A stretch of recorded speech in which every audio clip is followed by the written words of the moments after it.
शरीर में एक तत्व जो होता है मनुष्य देह में, जो गगन तत्व होता है, जहाँ से प्राण समाता है।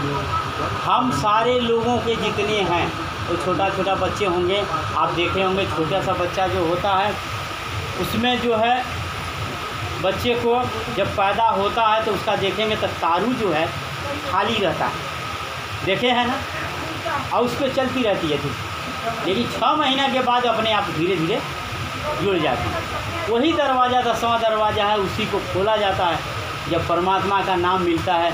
हमारे पिताजी का जब प्राण छूटा था तो यहीं से धुआं निकला, यहीं से निकला, तो यही 10वां दरवाज़ा है। जब जीते खोला जाता है और जीते ही देखा जा सकता है, मरने के बाद कभी संभव नहीं है, ना ही देख पाएंगे और ना ही कोई दिखा पाएगा, जब जीते नहीं देखेंगे। इसीलिए बार बार समझाते हैं, साहब कहते हैं कि बार बार मैं यही समझाऊं, जग जीवन है थोड़ा रे, मन नहीं मानत मोरा साधु, मन नहीं मानत। थोड़ी सी ज़िंदगी मिली है, इसी में भजन करके साहब के लोग निकल जाओ, क्योंकि मनुष्य देही बार बार नहीं मिलती है। 84 लाख योनियाँ घूमने के बाद एक बार जाके मनुष्य की मिलती है, वो मुक्ति पाने के लिए। लेकिन आदमी मजा और लेने के चक्कर में, स्वाद लेने के चक्कर में इसी में व्यस्त है। ये नहीं खोज रहा है कि हम कहाँ से आए हैं, कहाँ जाएंगे, हम मरेंगे तो कहाँ जाएंगे, ये सब नहीं चिंता किसी को नहीं। लेकिन जिसको चिंता है वो साहेब का भजन करता है। साहब कहते हैं कि भजन ये ले नाता, हमारा और तुम्हारा नाता भजन में होता है। देखिए भजन की कमी होती है तो साहब आप देखेंगे, आप ही जो विवेकी दृष्टि जो खुला हुआ है वही देखते हैं। कहते हैं कि साहब देखते हैं कि भक्ति हमारी गंदा हो गई, दर्पण पे जो है शीशा पे हमारे कचरा भर गया है, तो फिर इसको साफ करते हैं। तो मन जो है गंदी है, इसको साफ करने के लिए सिर्फ एक सद्गुरु का नाम है।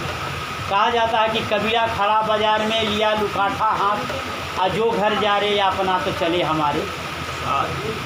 ये आप लोगों ने सभी कोई साथी सुना होगा, लेकिन इसका कोई मतलब जानता नहीं है, वो सब जानते हैं कुछ और। कबीरा खड़ा बाजार में लिया लुकाठा हाथ, ज्ञान की जो है लुकाठा लिया हुआ है, और जो घर जा रहे अपना, बुराई की जितनी घर हैं, जैसे दारू शराब मांस मच्छी, जितना हमने अपने ग्रहण करते हैं, और जितनी गंदगी हमारे विचार होते हैं, जैसे कहीं जा रहे हैं, किसी को देखा मैंने तो हमारे गंदे विचार हुए, किसी को मैंने किसी प्रकार का सोच लिया तो वो गंदे विचार हुए। मन ही जो है सारा कार्यक्रम ये कराता है। तो उसी को कहने कि जो घर जा रहे अपना, ये बुराई का घर जो जा रहेगा तो हमारे साथ चलेगा, नहीं तो नहीं जा सकता। तो साहेब लोग रोज़ाना भजन करते हैं, तब जाके बुराई का घर जाता है। भजन होता है, ये नहीं कि हम लोग ये गाय बजा रहे हैं, ये भजन नहीं होता। ये सब भजन नहीं, ये तो समझाने के लिए है। भजन एक रात के समय हम लोग चलते हैं, जो मालिक ने परमात्मा का गुरु का नाम जो गुरु ने देता है, उसी नाम का सुमिरन करते हैं, तब जाके भजन होता है। तब देखेंगे कि हमारे ही घर है पूरा जरते हुए, हाँ जरते हुए ख़त्म हो जाएगी। ये सब दिखाई देता है जब ज्ञान की पद बैठी हैं। साहब ये हमसे पूछी कि साहब अच्छा बताइए कि कौन सी गाँव भजन थी साहब की। अच्छा रुक जाइए, ख़त्म कर लेता हूँ कि दरिया गाँव का लेंगे साहब बुलाते हैं,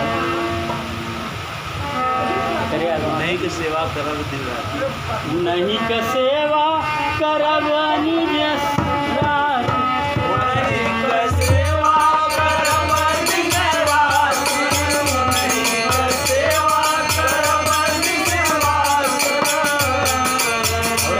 मांगा बर पाई, मांगा बर पाई, हम सापर जाए, मांगा बर पाई, हम सापर जाए, मांगा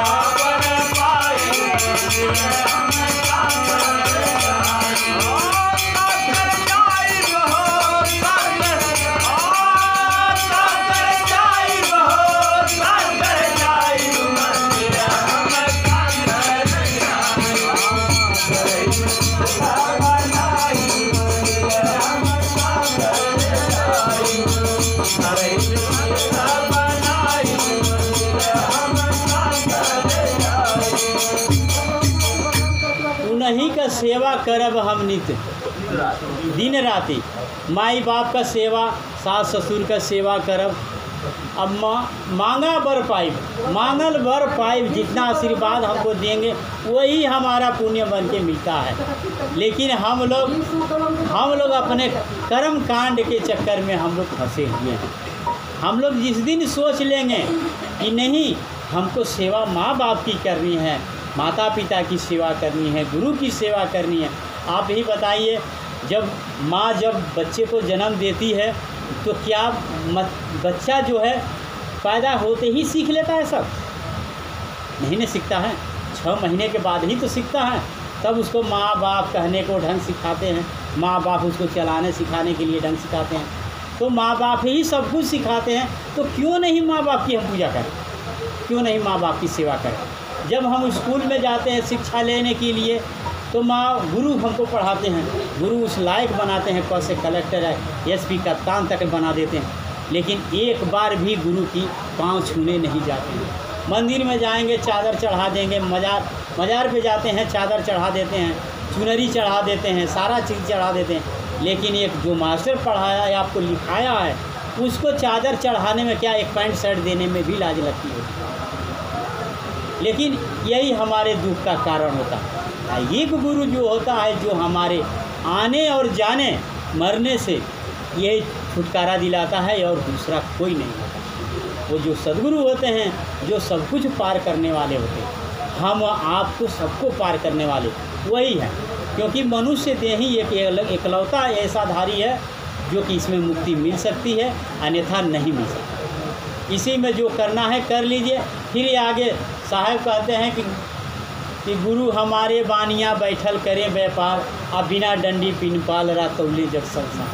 गुरु हमारे ऐसे बानियाँ हैं कि बिना डंडी बिना पालरा का ही तौल डालते हैं, ऐसे बनिया हैं। जब इस साहब ने फ़ोन किया कि कहा कि हे साहब हमको बताइए कि अनगढ़िया देवा का मतलब क्या होता है, इसका मतलब क्या हुआ। तो हमने कहा कि आप कहाँ से बोल रही हैं, किससे बात करनी है बताइए। तो ये सारी बात बताएं। बताने के बाद उसके बाद कहें कि हमने ठीक है कोई बात नहीं। जब बताने लगे हम कि आपके गुरुजी हाँ, तो हाँ हैं, तो सारी बात बताने के बाद तब हम इनको समझाना शुरू किए। अनगढ़िया देवा का मतलब ये होता है कि जिस देवी देवता की मूर्ति हम बनाते हैं, इंसान ही बनाता है, कोई भगवान तो बनाता नहीं है। इंसान बना के हम ही उसी के आगे नाचते हैं, हम ही उसी से डराते हैं। जैसे मान लीजिए कि ये नीम की पेड़ है, उसमें चुनरी बांध दीजिए, अगले दिन कह दीजिए काटने के लिए तो कोई काटेगा नहीं, किसी की हिम्मत नहीं पड़ेगी। हम ही लगाए हैं जो कि, लेकिन हम ही डरेंगे। यही हमारे दुख का कारण होता है जो कि हम लोग करते हैं। उसी को साहब ने कहा कि अंधविश्वास में उजाड़ हो गई नहीं, और लक्ष्मी के पूज के भिखार हो गए। माँ बाप जब पैदा कर देता है तो जिस दिन पैदा करता है उसी दिन से आदमी का सिखाता है कि बेटा ये तुम्हारे बाप हैं, ये दादा हैं, ये काका हैं, ये चाचा हैं। बोलने का, चालने का, चढ़ने का, सारा कुछ रहनी कहनी सिखाते हैं, माँ बाप ही सिखाते हैं। लेकिन हम लोग अपने बनाई हुई चीज़ के आगे नाचते हैं। क्या किसी भगवान ने आपको सिखाया? किसी देवी देवता ने सिखाया? कोई नहीं सिखाया, क्योंकि हमारे माँ बाप ही सब कुछ सिखाते। तो माँ बाप की पूजा छोड़ के, गुरु की पूजा छोड़ के हम लोग जाते हैं पत्थरे के आगे माथा नापे। यही हमारे दुख का कारण है। नहीं तो आप देख लीजिए हमारे हिंदुस्तान में 36 करोड़ हो 33 करोड़ देवता हैं, लेकिन सबसे ज़्यादा हिंदुस्तान में भिखारी मिलेंगे। इतना देवता होने के बाद भी सबसे ज़्यादा भिखारी मिलेंगे। अब तो और भिखारी हो जाएंगे सब। तो कहने का मतलब यही है साहब कि हम आप जितने भी प्राणी हैं उसकी भी पूजा करिए कि जिसने हमको बनाया है, जिस मालिक को हमको बनाया है, ब्रह्मा को भी बनाया है, शंकर को भी बनाया है, या शक्ति दुर्गा को भी बनाया है, स्वयं काल को जो दुनिया को मारता है उनको भी स्वयं बनाए हैं। तो उस मालिक की ही पूजा करिए और किसी की पूजा मत करिए, जिस मालिक ने सबको बनाया है। तो बोलिए सद्गुरु साहेब की।